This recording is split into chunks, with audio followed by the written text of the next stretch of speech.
Hi, my name is Belén Noroña and I work with the Pachaysana Institute. And I'm sorry I cannot be in this meeting today in person, but I have work on this video so I can get to participate and explain to you a little bit about how the Pachaysana Institute understands fair trade learning. So I will be showing you a few pictures of the work that some of our groups have done with communities in Ecuador um, to help myself explain some of the basics of what fair trade learning means for us. So in this first one, we have this drawing that was made by a local community named Sawata in the Amazon of Ecuador, where they were portraying, how do they see foreigners, or how do they see foreigners approaching the Ecuadorian community in a space in general, how they situate themselves in relation to the foreigners. And they usually make these drawings, both parties, both students and communities, they make these drawings where they separate both realms in different spaces. So I hold a sec. No,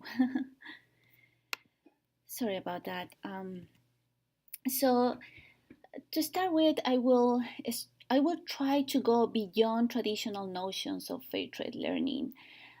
So usually fair trade learning advocate for these reciprocal relations that seek equal opportunities of learning for both parties, the students traveling to a certain location and the host communities.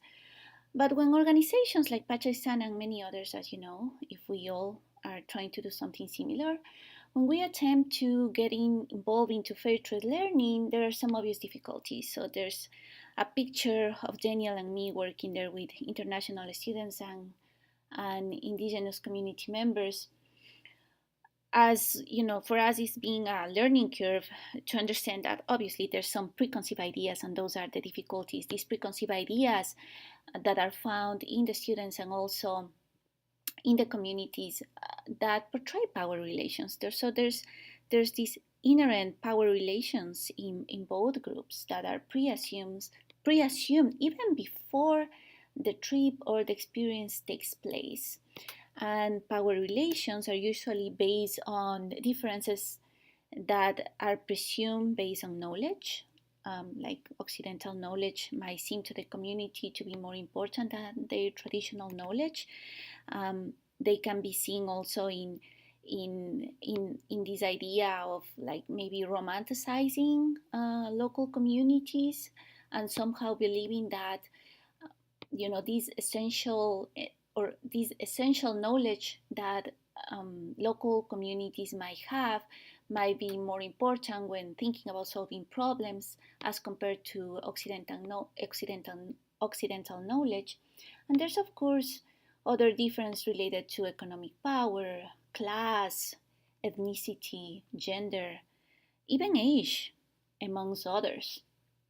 So within this context, for Pachaysana, fair trade learning is the creation of a space. So for Pachaysana, the most important thing is to create this safe space. So here we can see, for example, we have in this picture some international students with some of our indigenous students that right now in that moment in the picture they are in the city of Quito instead of in the community where usually our programs take place, but they are still within this space of learning because they have this safe space that Pachaysana is trying to accommodate, is trying to produce in order to achieve fair trade learning. And this space or safe space is basic. It's basic for understanding, listening, and learning from each other. So this safe space is a space in which all positionalities are welcome. And this is a prerequisite for a healthy learning process on both ends. in this safe space, all knowledges are valid, whether they are Western, non-Western, they are gendered knowledge, all kind of knowledges are welcome, and all positionalities are welcome. For example, elders' points of view, women's points of view, children's points of view, and the ways in which they communicate their knowledge is welcome.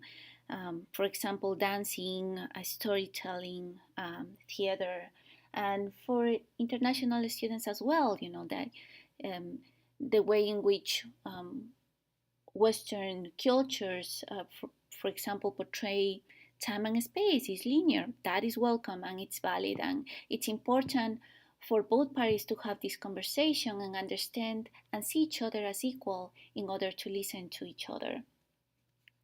So, in general, fair trade learning for Pachaysana, or from or from our point of view, seeks to find commonalities amongst both parties while acknowledging there are differences and diversity.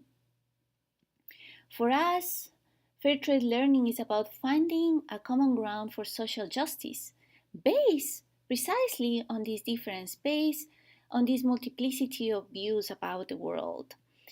Um, and as I said, probably one of the biggest challenges of these processes of listening to each other is finding this safe space where all parties feel comfortable and respectful from each other, and they can see each other as equal.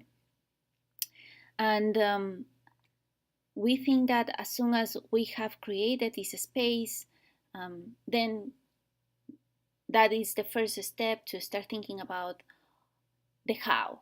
But without having this space on the very first place, we think that fair trade learning is not possible. Just to finalize, or just to end this short presentation, I just want to thank Beloit College, whose students are being portrayed in these pictures, and of course our Wata community, which is a Quechua community located in the Amazon region of Ecuador, who has been working with us throughout a number of years. So thank you both of them, and thank you for listening.